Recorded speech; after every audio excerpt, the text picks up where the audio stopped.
Alright, welcome to Masada National Park. And we're getting ready to go and catch the 2 o'clock cable car. And that's 5 minutes from now, so we've got to rush. Here's a model that they have inside the building of the national park. This is like I'm way up in the air looking down at the top of Masada. We are down on the far side of what I'm showing. And we're going to be taking the cable car up to the top of the mountain. And this gives you a little bit of a view of the city complexes that are there.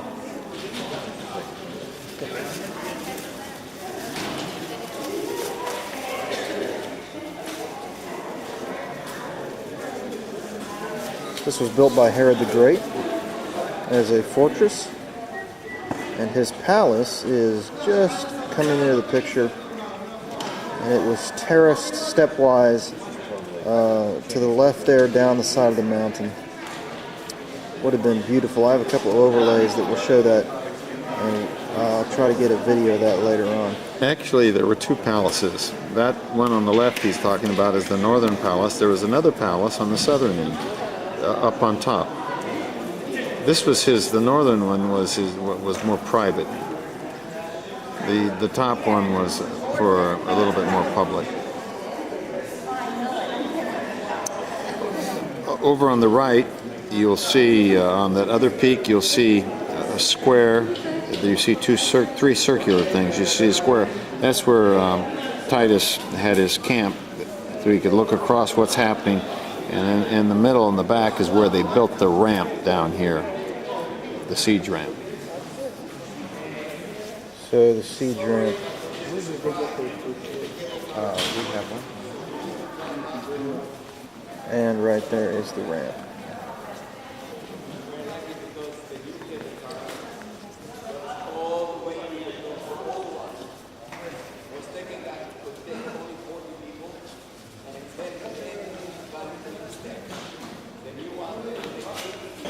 Here's a new section. Here are the siege balls they would fling down at the people. And quick sweep here to show you. Dad said this wasn't here last time.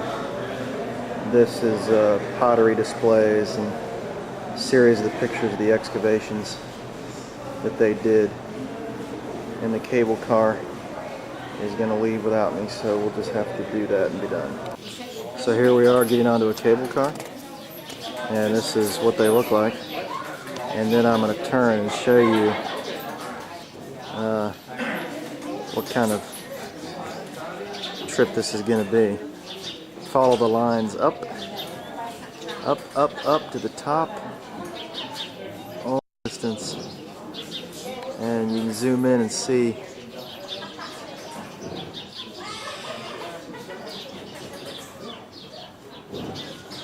there's where we're headed.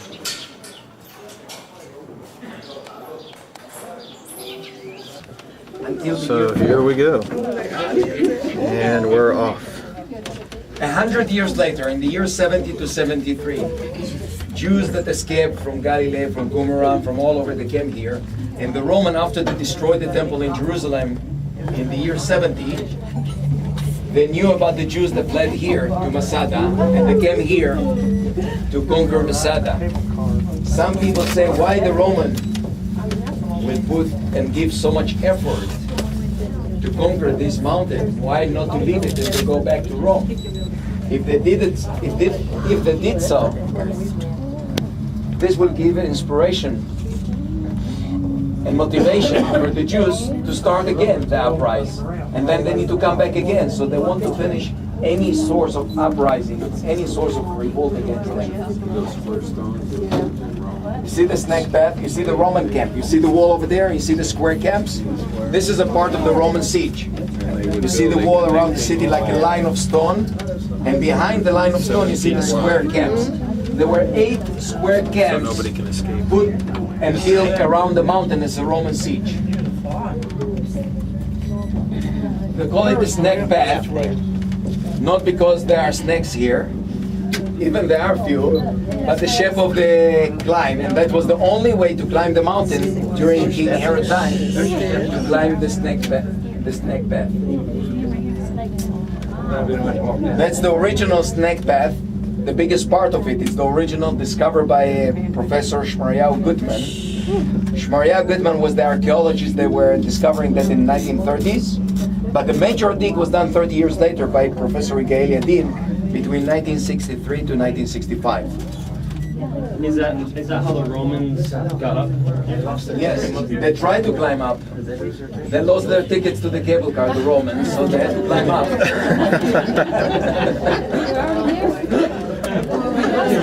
Took right at 2 minutes and And they couldn't stop them 15 coming up seconds to make It it up stopped them. Many to of them the were killed. They top. couldn't conquer it by this way. Here we go. We're heading up the path after we get off the cable car. And we're headed up to the top of Masada. And I'll give you a quick view down to where we were just at. All the way down there at the bottom.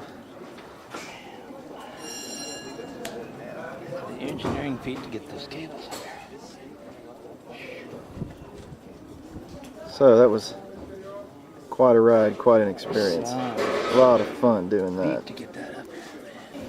Here's what they call the snake path. And this is the beginning if you want to do it on your own. You can walk right down those steps right there. Come all the way around. And try to make your way down the mountain. Long ways down. From the south, from Egypt, and he comes and built all these giant projects.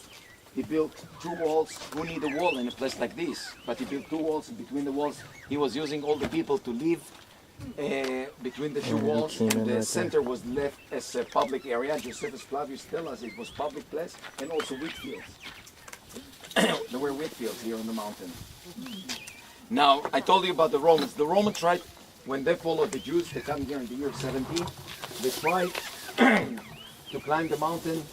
Many of them were killed because it was very easy for the Jews to fight against the Roman coming through the snake path, either by arrow or by rolling stone. We will see collection of rolling stone that we found many places here. They were carving that and rolling that down against the Roman climbing up. When the Romans saw that they couldn't conquer the mountain by this way, they decided instead to fight against the Jews, to put a siege and to build a siege around them to disconnect them from their way until they were surrounded. So they built a wall on the bottom. You saw the wall all the way around the mountain, and they built 8 square camps. You're going to see some of them. The center camp was on the other side, on the west. And olive oil. Olive oil, you use it with the bread, with the fruit, and you can survive. There were shepherds, there were sheep and goats, and they could survive here. So this is the storage we're going to see. It's on the complex I'm going to show you over there. They had food, water, and they have food to use. The Romans have a problem. They need to send the slaves, get them water back and forth and food. According to the Josephus Flavius, the Roman army that were here, they were surrounding 967 people. The zealots, but it's not only the zealots, the Essenes, there were many others that joined them here. The people from Qumran, all of them, it was mixed. And the commander covering that with This is the main quarry area. and making that waterproof to use for We're water. making our way toward the northern palace. So the main quarry was here. On the right is the house, a big house. Could be the house of the commander of Masada. By the entry to the inner fortress. Everything below the black lines are original, and anything above the black line is reconstructed. Right here in the middle, these are the storerooms. 16 of these huge storerooms for food. Didn't need to store the water because Herod had already built these gigantic cisterns over on the side where the ramp is. But all this area, all this in front and all the way behind, all the way to where those people are, were storerooms. This is the bathhouse that they had here. And I believe you're going to be able to see right there where he is some of the original mosaic work that's remaining in the ground right there. This is the public bathhouse. That was the fancy one, the public one. Inside, actually, the waters. It was here covered by mosaic.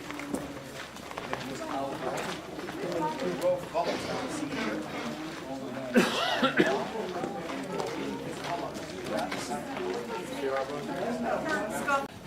All right, here we go. We're going inside the bathhouse. They had the frigidarium for the cold water and ceramic tiles. These are original ceramic tiles they would have had inside here. Ceramic because it kept the temperature better. Stone outside.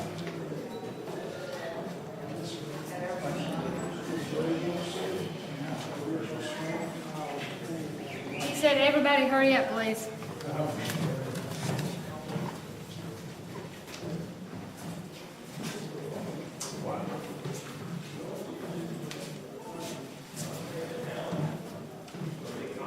Oh, sorry about the focus there. Steam room. Upper floor and lower floor, and between them you see the ceramic tiles. And ceramic pillars and ceramic tiles on top of it. You see the triangle? That was the tile for the floor. Now, King, wherever you go to see a steam bathroom from the Roman period, that was the same system, heating the floor.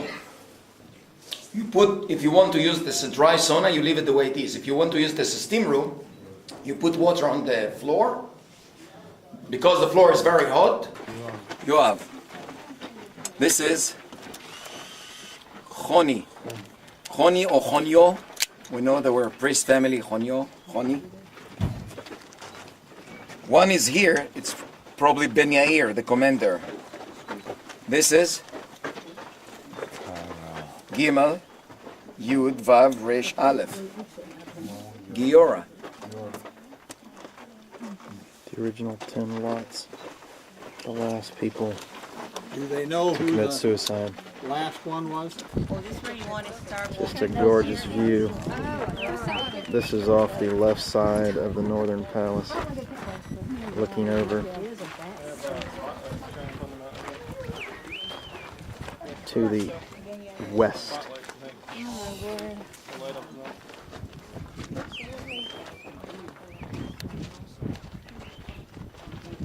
I'm standing now up in the northern palace. I'm going to look back, give you an orientation. That's the bathhouse down there where we were. We went through. And then behind the bathhouse, the guard tower for guarding the storerooms. And then here's kind of looking down into the storeroom area. And this is all behind the main northern palace that we're advancing into now.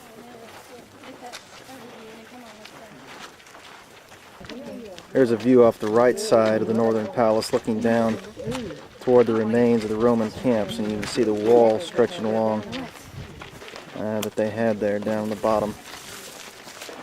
It's a good 1,000 feet or so below us.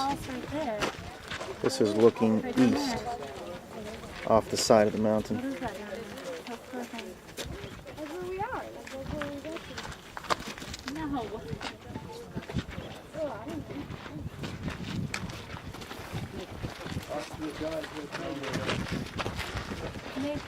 Actually, the headquarters of the Roman commander, you see the camp. There were 8 square camps, but here in this camp, you see in the big camp there is inner camp. And that was actually the headquarters of the commander. You see the Roman siege, you see like a line of stone going all the way there, and then there is another square camp. There is a square camp on the right side. That's the Roman siege. And over there in the parking area, see the guard tower that used in the movie with the 4 columns and the catapult. The theater on the right side, that's for the sound and light show of Masada that do it in the summertime. And from here they could communicate with the Romans to speak with them. Soon you will speak with them and they will answer you back. You will see this experiment. Before I start, I want you to see here on the left, you see the Roman ramp. You see the beginning of the white path. From the beginning of the white path, you see it's white sand. All the white sand was brought from there to fill it here. The ramp was higher and wider, but it was a sand. Erosion of 2,000 years made the ramp to be lower and thinner. And they were using this ramp, the same ramp in the movie. After building this ramp, so the Roman, the Byzantine that came after that, climbing and coming to Masada used to come from this side. It was much easier. From here, we control the way to Jerusalem. You look, you see this path? This is the way through the desert, through to Bethlehem, Herodian Mountain, and Jerusalem. What is about 40 miles, 45 miles. And Gedi will be seen from here, but we don't see now. Now let's do this experiment, and we try to communicate with the Roman camp. We call them for peace, and we will see how they will answer back. We scream as loud as you can with the word shalom, and wait few minutes and don't respond, and you will see how the echo will come back. Okay, ready? 1, 2, 3. Shalom!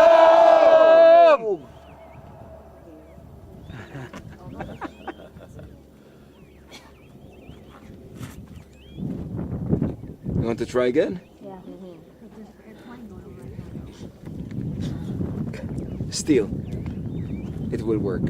1, 2, 3. Shalom! Is that what you were talking about? We're over now at the water gate, the path that climbs to Masada from the west via the cisterns terminated this gate. This kind of gives you a look at what it would have been like if you had been coming up to Masada from that way. And now what I'll do is I'll walk you over and we'll look down the side of the mountain and see what we can see here.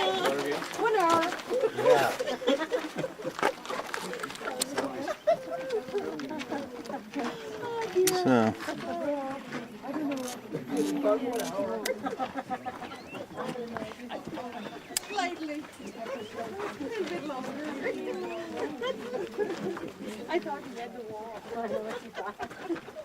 would have been quite something to be going up and down this place all the time.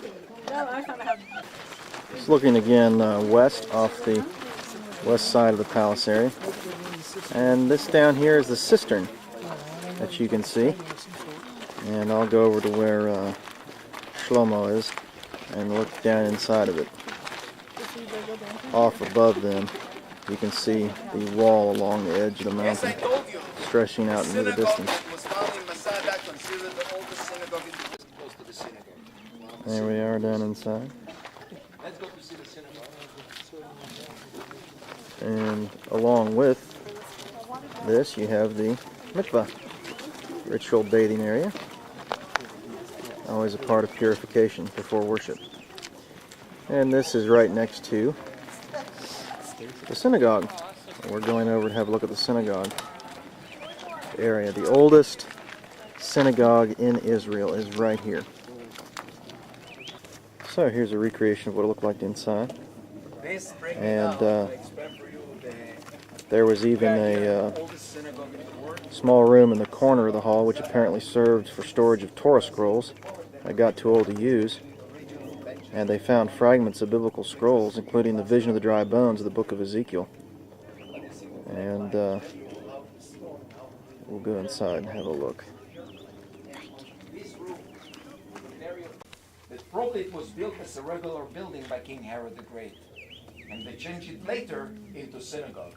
So they will not move the whole building, so they left it the way it is. Because anyway, when the second temple was exist, the only temple of God was in Jerusalem. The house of God is And that's the room evidently where they found the scrolls. the house of the Lord, it is in Jerusalem. There were places of This is a columbarium tower for raising doves. Never heard of anything like this before. We can see here In this section, we found few rooms that we call them columbarium towers. The columbarium towers, with all these holes, these niches, they were raising doves, pigeons. For what use? Meat? Sacrifice in Jerusalem, not here. So here they will use it for a different reason, but I heard it. Meat? Messages. That was the postal Messages. system. They were tied the letter to the leg of the dove or the pigeon and it goes all the way to Jerusalem. Built-in How it telephones. works. You take the pigeon or the dove that's born here, you take it with you all the way to Jerusalem. It always come back to the same place where it's born. You do it few times. Then they know the route. And they will repeat this route after that all the time, after short training. Another use for pigeons or doves. Food. It's a kosher food for Jews to eat. Another use?